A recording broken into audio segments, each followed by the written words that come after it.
The crystal chandelier sparkled like 1,000 diamonds above Michelle's head as she stepped into the grand ballroom.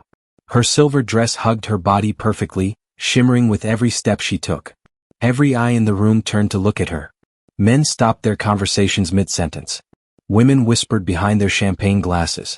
And there, across the room, stood her husband Michael, his face frozen in shock, his wine glass halfway to his lips. Hello family, welcome back. Please take a moment to subscribe and give this video a thumbs up. It truly means a lot to us. Don't forget to share it with your friends and loved ones and turn on the notification bell so you never miss a new story. So sit back and relax as we dive into the story. For 6 months he had barely looked at her. For 6 months she had been invisible in her own home. But tonight, in this room full of Lagos's richest people, Michael couldn't take his eyes off her. His business partner was talking to him, but Michael wasn't listening. He was staring at his wife like he was seeing her for the first time. Or maybe like he was seeing her for the last time. Michelle felt her heart beating fast under her dress. She lifted her chin higher and walked further into the room. A tall man in an expensive suit approached her with a warm smile, offering her a glass of champagne. Michael's jaw tightened. His hands formed fists at his sides. The man said something that made Michelle laugh. A real, genuine laugh that Michael hadn't heard in months. That's when Michael started walking toward them, his eyes dark with something Michelle had never seen before. Was it anger? Was it jealousy? Or was it finally regret? But let me tell you how Michelle ended up here, standing in a room where she wasn't supposed to be, wearing a dress that cost more than she had spent on herself in years, making her husband realize what he had been throwing away. It all started 6 months ago when Michael stopped coming home for dinner. At first, Michelle understood. He was building his tech company and success required sacrifice. She would wait for him with warm food on the table, but he would text at the last minute saying he had to work late. The food would grow cold. Michelle would eat alone. Then he stopped texting altogether. Their conversations became shorter and shorter. Good morning. Good night. Did you pay the electricity bill? Simple words with no feelings attached. Michelle felt like she was living with a stranger who just happened to share her last name. She tried everything to bring back the man she married. She wore his favorite perfume. She cooked his favorite meals. She suggested they take a weekend trip to Calabar, just the two of them like they used to do. Michael barely looked up from his laptop. I'm busy, Michelle, he would say. You know how important this deal is. Every deal was important. Every meeting was urgent. Every day Michelle became a little more invisible. One evening Michelle was folding Michael's shirts when she found the invitation in his jacket pocket. It was printed on thick, expensive paper with gold letters. You are cordially invited to the annual Lagos Business Gala. Her heart jumped with hope. A party. Maybe this was the chance they needed. Maybe they could dress up together, dance together, remember what it felt like to be a couple instead of two people sharing a house. That night, when Michael came home at 11 o'clock, Michelle was waiting in the living room. I saw the invitation, she said with a smile. The gala sounds wonderful. What should I wear? Michael looked at her like she had said something confusing. He loosened his tie and sighed. It's just a business event, Michelle. You would be bored. I wouldn't be bored, she said quickly. I'd be with you. I'll be networking the whole time. Talking to investors and partners. You'd just be standing around. Michelle felt something crack inside her chest. Not break completely but crack. Like a thin line appearing in glass. I don't mind standing around, she said quietly. I just want to spend time with you. Michael was already walking toward the bedroom.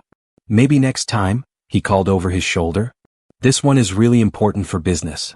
Michelle sat alone in the living room for a long time that night. She thought about the early days of their marriage when Michael would cancel meetings just to have lunch with her. When he would hold her hand while they walked through the streets of Victoria Island. When he looked at her like she was the most important person in his world. When did that change? When did she become less important than a business deal? The next morning Michelle called her best friend Sophia. They met at a small restaurant in Lekki, and Michelle told her everything. The cancelled dinners. The cold conversations. The gala invitation that she wasn't allowed to attend. Sophia listened carefully, then put down her fork and looked Michelle straight in the eyes. Do you remember who you were before you married Michael? Sophia asked. Michelle opened her mouth to answer, but no words came out. She couldn't remember. Somewhere in the last few years she had lost herself completely. She had become only Michael's wife, nothing more. You were strong, Sophia continued. You were confident. You had dreams and plans. You used to light up every room you walked into. What happened to that, Michelle? Tears filled Michelle's eyes. I don't know, she whispered. Sophia reached across the table and squeezed her hand. Then maybe it's time to find her again. That afternoon, Michelle did something she hadn't done in months. She went shopping. Not for groceries or household items but for herself. She walked into an expensive boutique in Victoria Island, the kind of place she used to avoid because the prices made her nervous. A beautiful woman with kind eyes greeted her at the door. Her name tag said Lucia. I need a dress, Michelle said. Something that makes me feel like myself again. Lena smiled like she understood everything Michelle wasn't saying. I have just the thing. She brought out a silver dress that caught the light like water. It was elegant but daring, sophisticated but bold. Michelle had never worn anything like it. I can't, Michelle said looking at the price tag. It's too much. When was the last time you bought something just for yourself? Lena asked gently. Michelle couldn't remember. Sometimes, Lena said, we have to invest in ourselves before anyone else will. Michelle tried on the dress. When she looked in the mirror, she barely recognized the woman staring back at her. She stood taller. Her eyes were brighter. She looked like someone who mattered. She bought the dress. Over the next 2 weeks, Michelle did more than just buy a dress. She started taking care of herself again. She went to the gym. She got her hair done. She read books she had been meaning to read. She called old friends she had lost touch with. She stopped waiting for Michael to notice her. And slowly, something inside her began to change. The crack in her heart didn't disappear, but it stopped growing. She realized something important. She had spent so long trying to make Michael love her again that she had forgotten to love herself. The night of the gala arrived. Michael left the house at 6 o'clock wearing his best suit. He barely said goodbye to Michelle. She watched from the window as his car drove away, and for a moment she felt that familiar sadness trying to pull her down. But then she remembered the silver dress hanging in her closet. She remembered the woman she saw in the mirror at the boutique.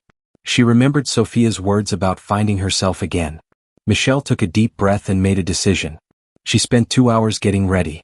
She did her makeup carefully, highlighting her eyes and lips. She styled her hair in soft waves that fell around her shoulders. When she finally put on the silver dress, she looked at herself in the mirror and smiled. This wasn't about Michael anymore. This was about her. Sophia arrived at 7:30 to drive her to the gala. When Michelle opened the door, Sophia's mouth fell open. Oh my God, Sophia whispered. You look absolutely stunning. I feel different, Michelle said. I feel like me again. The drive to the hotel in Victoria Island felt both too long and too short. Michelle's hands were shaking slightly, but it wasn't fear she felt. It was excitement. It was power. It was freedom. When they arrived at the hotel, Michelle could hear music floating from the grand ballroom. She stood outside the doors for a moment, gathering her courage. You've got this, Sophia said, squeezing her hand. Go show them who you are. Michelle pushed open the doors and stepped inside. The room was magnificent. Hundreds of people in expensive clothes filled the space, talking and laughing under the sparkling chandeliers. For a second, Michelle almost turned around and left. What was she doing here? But then she remembered 6 months of cold dinners. 6 months of being ignored. 6 months of feeling invisible. She lifted her chin and walked into the room. The effect was immediate. Conversation stopped. Heads turned. She felt eyes following her as she moved through the crowd. Not because she was trying to get attention, but because confidence is magnetic. When you know your worth, other people can see it too. She accepted a glass of champagne from a waiter and stood near one of the tall windows, looking out at the Lagos skyline. The city lights twinkled below like stars had fallen to earth. Excuse me, a voice said beside her. I don't think we've met. I'm Daniel Okonkwo. Michelle turned to see a tall man with warm eyes and a friendly smile. He was handsome, probably in his early 40s, wearing a perfectly tailored suit. Michelle, she said, shaking his hand. That's a beautiful dress, Daniel said. And if you don't mind me saying, you have the most genuine smile I've seen all evening. Most people here look like they'd rather be anywhere else. Michelle laughed. A real laugh that came from deep in her chest. Thank you. That's very kind. They talked easily about the city, about books, about travel. Daniel was interesting and funny, and he listened when she spoke. Really listened, like her words mattered. Michelle didn't notice Michael approaching until he was standing right beside them. His face was tight with an emotion she couldn't quite read. Michelle, Michael said, his voice strained. What are you doing here? She turned to face her husband calmly, though her heart was racing. Hello, Michael. I decided to attend after all. Daniel looked between them with raised eyebrows. "Oh, do you two know each other?" "This is my husband," Michelle said simply. "Ah," Daniel said, his smile fading slightly. "I see. Well, it was lovely talking with you, Michelle. Perhaps we'll speak again later." He nodded politely to Michael and walked away. Michael watched him go, then turned back to Michelle. "I told you this was a business event. Why did you come?" "Because I wanted to," Michelle said. Her voice was steady and calm. "I'm allowed to attend events in this city, aren't I?" "That man was flirting with you," Michael said, his jaw tight. "He was being kind," Michelle corrected. "There's a difference. Though I understand you might not recognize kindness anymore, since you haven't shown me any in months." Michael looked like she had slapped him. "That's not fair." "Isn't it?" Michelle asked. "When was the last time you asked me how my day was? When was the last time you came home for dinner? When was the last time you looked at me the way you're looking at me right now?" "I'm looking at you because you're embarrassing me," Michael said, but his voice lacked conviction. "No," Michelle said softly. "You're looking at me because for the first time in 6 months you actually see me. And you're scared because you realize other men see me too." Michael opened his mouth to respond, but someone called his name from across the room. An older man in an expensive suit was waving him over. "That's Mr. Adeyemi," Michael said. "I need to talk to him. This is important." "Everything is always important," Michelle said. "Except me." "Michelle, please. Can we discuss this later? I really need to make a good impression tonight." She looked at her husband for a long moment. She saw the stress in his eyes, the tiredness in his face. Part of her wanted to make things easier for him like she always did. But another part of her, the part that had been silent for too long, spoke up instead. "Go ahead," she said. "Do your business. I'll be fine on my own. I've had plenty of practice."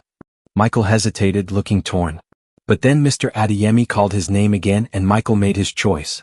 He walked away. Michelle watched him go and felt something shift inside her. It wasn't anger exactly. It was clarity. She had spent so long making excuses for Michael, understanding his priorities, putting his needs before her own. But understanding someone doesn't mean accepting everything they do. She spent the next hour talking to different people at the gala. She met a woman named Chioma who ran a charity for children's education.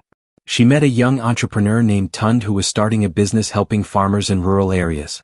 She listened to their stories and shared her own thoughts and ideas. And she realized something surprising. She was interesting. She had valuable things to say. She had just forgotten that because Michael had stopped listening. Across the room she could see Michael talking to his business partners.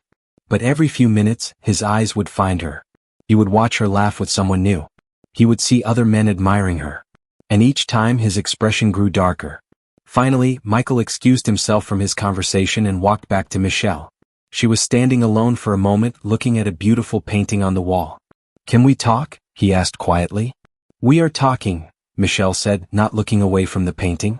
"I mean really talk. Please, Michelle. I'm sorry. I didn't realize. I didn't see." "You didn't see what, Michael?" Michelle turned to face him now, her eyes meeting his directly. "You didn't see me cooking dinner every night and eating alone? You didn't see me trying to save our marriage while you buried yourself in work? Or you didn't see me until another man paid attention to me?" Michael's face flushed with shame. "All of it. I didn't see any of it. I was so focused on building the company, on making us financially secure, that I forgot what I was building it for. I forgot about us." Michelle felt tears threatening to come, but she held them back. She had cried enough alone in their empty house. "Do you know what hurts the most, Michael? It's not that you were busy. I understood that. It's that you made me feel like I didn't matter. Like I was just part of the furniture. Something that would always be there, so you didn't need to take care of it." "You're right," Michael said, his voice breaking slightly. "You're absolutely right and I'm so sorry. Please, can we go home and talk about this properly? I want to fix this. I want to fix us." Michelle looked at her husband. She saw genuine regret in his eyes. She saw fear too, the fear of losing something precious. But she also remembered 6 months of lonely nights. She remembered how it felt to be invisible in her own marriage. "If you really mean what you're saying," Michelle said calmly, "then prove it when there isn't a room full of people watching. Prove it tomorrow morning. Prove it next week. Prove it when it's just the two of us and nobody else is around to see." Michael nodded slowly. "I will. I promise I will." "We'll see," Michelle said. She wasn't being cruel. She was being honest. Words were easy. Actions were what mattered. She stayed at the gala for another hour, but Michael stayed close to her side. He didn't rush off to the network. He didn't check his phone constantly. He introduced her to his business partners as, "My wife, Michelle," and for the first time in months he said it with pride in his voice. When they finally left the hotel, Michael offered to drive her home. Sophia had already left, telling Michelle to call her tomorrow with all the details. The car ride was quiet at first. Lagos traffic was lighter at night, and the city lights created a soft glow through the windows. "That dress," Michael finally said. "You look beautiful. You've always been beautiful, but tonight, I couldn't stop staring at you." "I know," Michelle said simply. "It killed me to see other men looking at you the same way. To see you laughing with them, being yourself with them when you've been so quiet at home." "That's because at home nobody was listening," Michelle said. "Why would I talk when my words disappeared into empty air?" Michael gripped the steering wheel tighter. "How do I fix this, Michelle? Tell me what to do." "I can't tell you that," Michelle said. "That's something you have to figure out yourself. I can't teach you how to love me, Michael. You either do or you don't." They arrived home and walked into their house together. The same house where Michelle had spent so many lonely evenings. But tonight it felt different somehow. Like something had shifted. Michael turned to her in the hallway. "I do love you. I never stopped. I just lost my way. I let work consume me because success felt urgent, and I took you for granted because you felt permanent." Michelle looked at her husband standing in the soft light of their hallway. She saw the man she had married 5 years ago in Abuja, when the world felt full of possibilities. But she also saw the man who had forgotten her for 6 months. "Love isn't just a feeling, Michael," she said gently. "It's a choice you make every single day. You have to choose to come home. Choose to listen. Choose to see the person standing right in front of you." "I know that now," Michael said. "And I'm choosing you. Starting right now." Michelle wanted to believe him. A part of her desperately wanted to fall into his arms and pretend everything was fixed.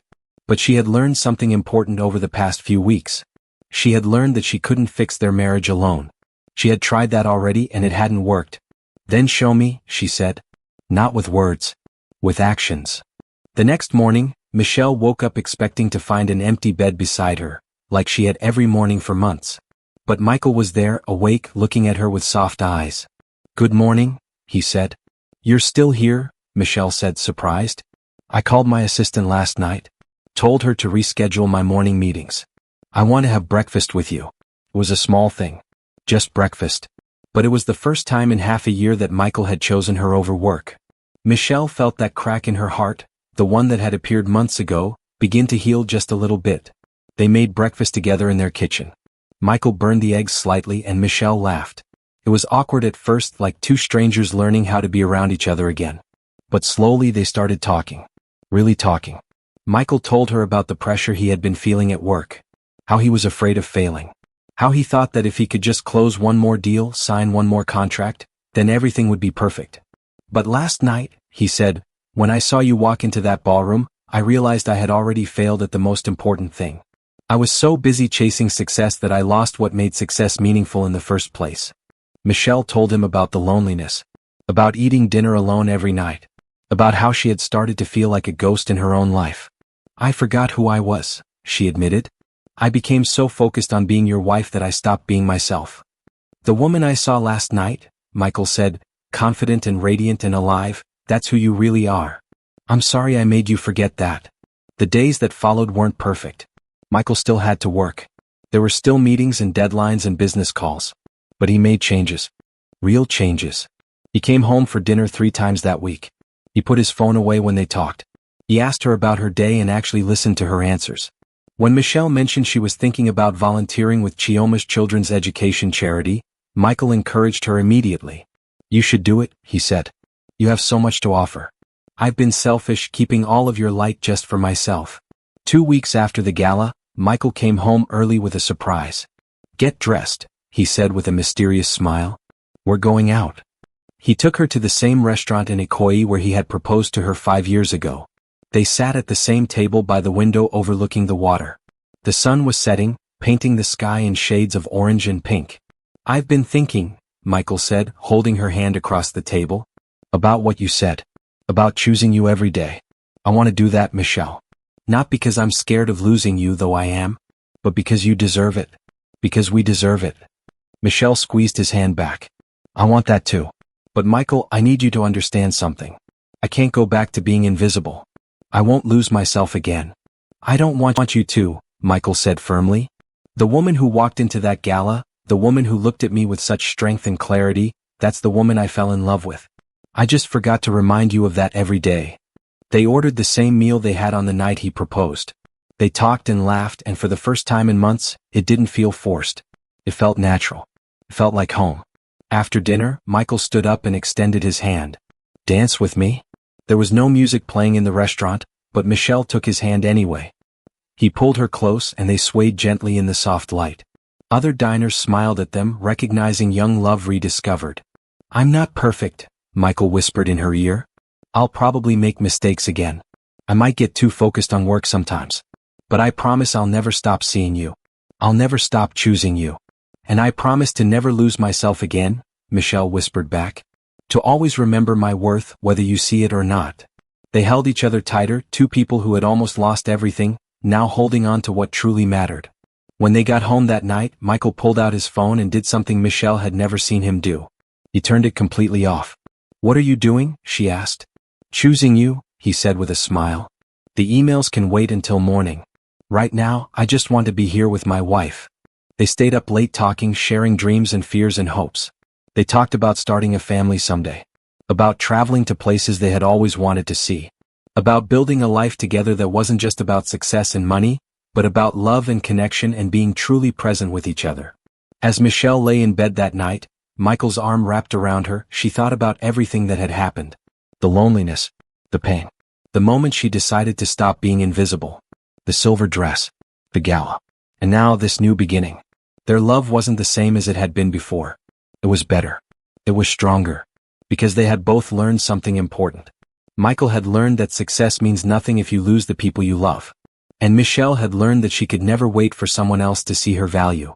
She had to see it herself first. The crack in her heart had finally healed, not because Michael had fixed it, but because she had fixed herself. And that made all the difference. We've come to the end of today's story, and I hope it touched your heart. Thank you for watching, and remember to subscribe for more powerful and inspiring stories. See you in the next one.